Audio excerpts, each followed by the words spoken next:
And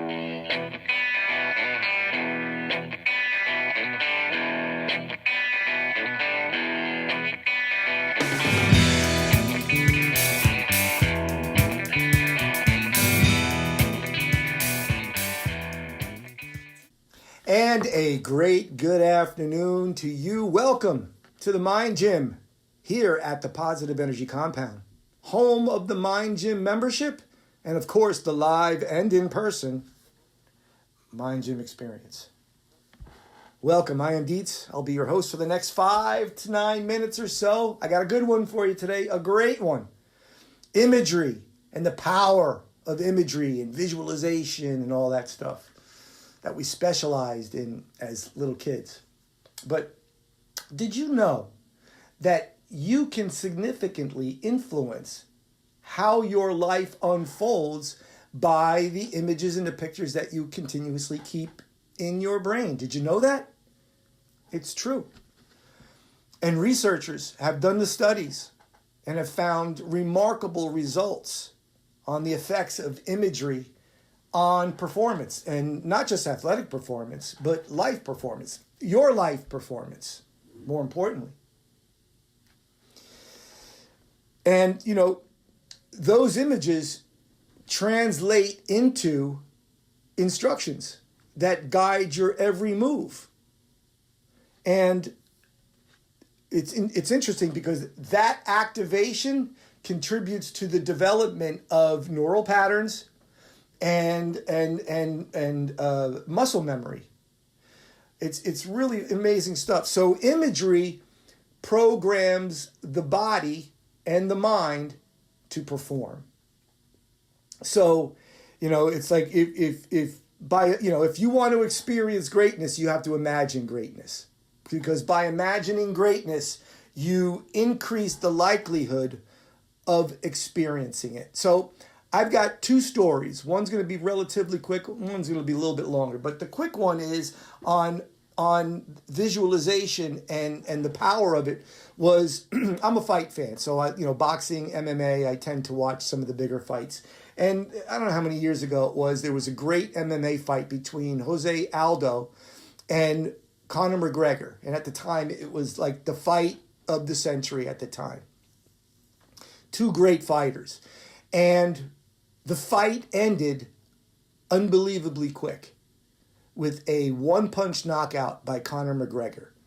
Now, after the fight, after everybody was blown away by this thing, I wanted to hear what this guy had to say, because the buildup was huge and the fight ended like that. And I remember him saying that in training, you always train to who you're going to be fighting, and you come up with your game plan as to what you're going to do to be victorious in the fight. And he said that the 1 punch that he threw that knocked out Aldo, he had seen that punch in his mind hundreds, if not thousands of times throughout training.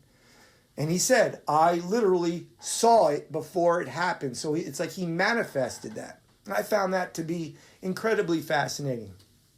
So that's just one real quick story.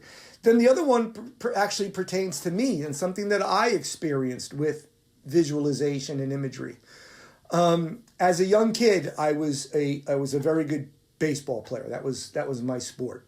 And when in 8th grade, my school team, we won the local championship.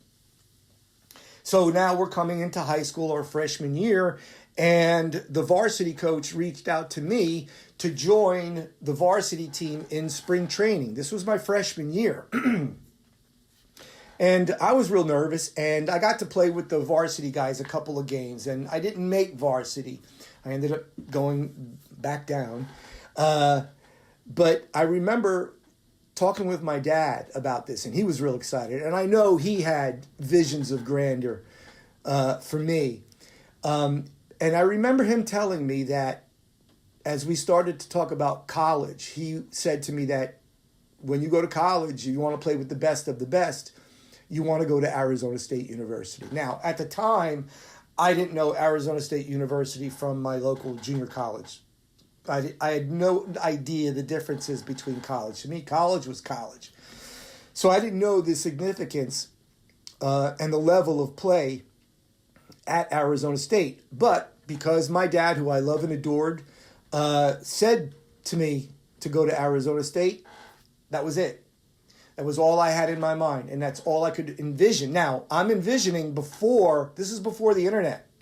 So I'm envisioning something that I was just making up in my own mind. It wasn't until I was a junior, when you start actually applying for, attending college, that I wrote to the legendary Jim Brock, who was the head coach of the team at the time.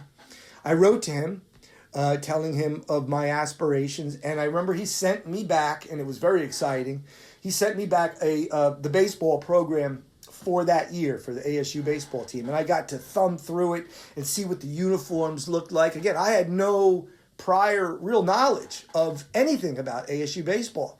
So now I've got it in my hands, and I'm seeing the pictures of these, Bob Horner. He was a legend at ASU, played for the Atlanta Braves and a few other guys. But I remember looking at the uniform, and in high school I was number 21. So I started to envision myself wearing the Arizona State uniform and having the number 21.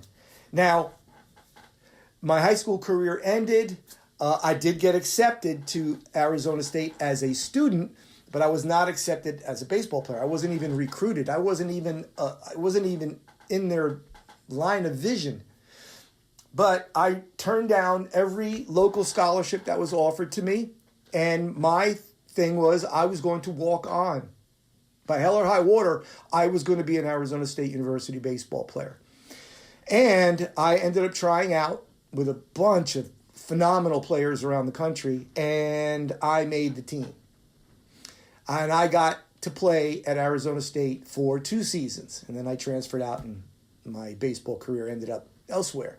But the point is, from the time I was a freshman in high school to the time that I was on the field trying out for this, I had seen myself being in that uniform and being a player at Arizona State University.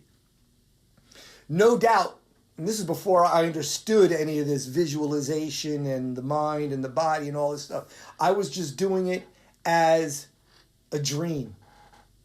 But I could see it. And because I could see it, I made it happen. So, I love this one saying, by creating clear images of what you want to have happen, you are instructing your brain to do everything in its power to make that image a reality.